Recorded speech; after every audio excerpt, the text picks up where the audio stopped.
महाभारत के युद्ध के बाद भगवान श्री कृष्ण और अर्जुन द्वारका लौट रहे थे, पर इस बार रथ को भगवान ने नहीं, अर्जुन ने स्वयं चलाया।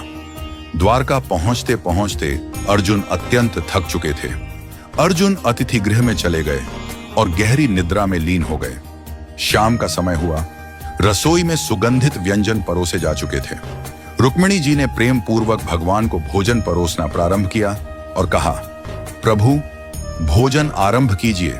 भगवान श्री कृष्ण बोले, रुक्मिणी हमारे घर में अतिथि आए हुए हैं, हम अतिथि के बिना अन्न का एक कौर भी ग्रहण नहीं कर सकते। रुक्मिणी जी बोली, आप आरंभ कीजिए प्रभु, मैं अर्जुन को बुला लाती हूं। रुक्मिणी जी जब अतिथि भवन पहुंची तो देखा अर्जुन गहरी निद्रा में थे, किंतु वह निद्रा भी साधारण नहीं थी। उनके रोम रोम से कृष्ण कृष्ण की ध्वनि प्रस्फुटित हो रही थी। उनके पूरे शरीर से ऐसा प्रतीत हो रहा था मानो हर कोशिका भगवान का नाम जप रही हो।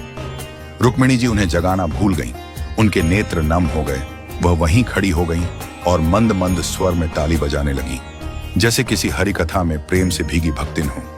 उधर भगवान श्री कृष्ण ने नारद जी से कहा, नारद देखो तो सही, भोग ठंडा हो रहा है, कोई अर्जुन को बुलाकर लाए भी या नहीं। नारद जी तुरंत वीणा लेकर अतिथि भवन पहुंचे। उन्होंने वहां का दृश्य देखा तो स्तब्ध रह गए। अर्जुन का रोम रोम कीर्तन कर रहा था, रुक्मिणी जी ताली बजा रही थी।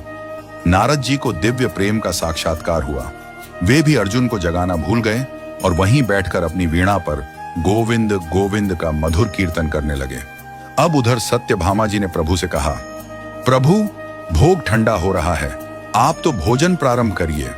भगवान बोले, हम अतिथि के बिना अन्न ग्रहण नहीं करते, अब तुम ही जाकर देखो क्या हो रहा है। सत्यभामा जी वहां पहुंची और वहां का दृश्य देखकर मोहित हो गईं।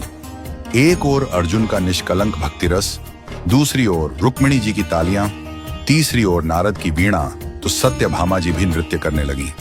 उनका मन उस भाव में इतना डूब गया कि वह भी अर्जुन को जगाना भूल गई। उधर भगवान बोले, सब कहते हैं भोग ठंडा हो रहा है, पर कोई हमें बुलाने वाला नहीं। लगता है मुझे स्वयं चलकर देखना पड़ेगा कि वहां ऐसा क्या हो रहा है जिसमें सब हमें ही भूल गए हैं।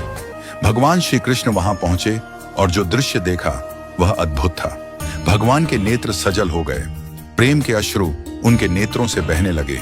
उन्होंने धीरे से आगे बढ़कर अर्जुन के चरणों को अपने करकमलों से दबाना शुरू किया। जैसे ही भगवान के अश्रु अर्जुन के चरणों पर गिरे, अर्जुन चौंक कर उठे।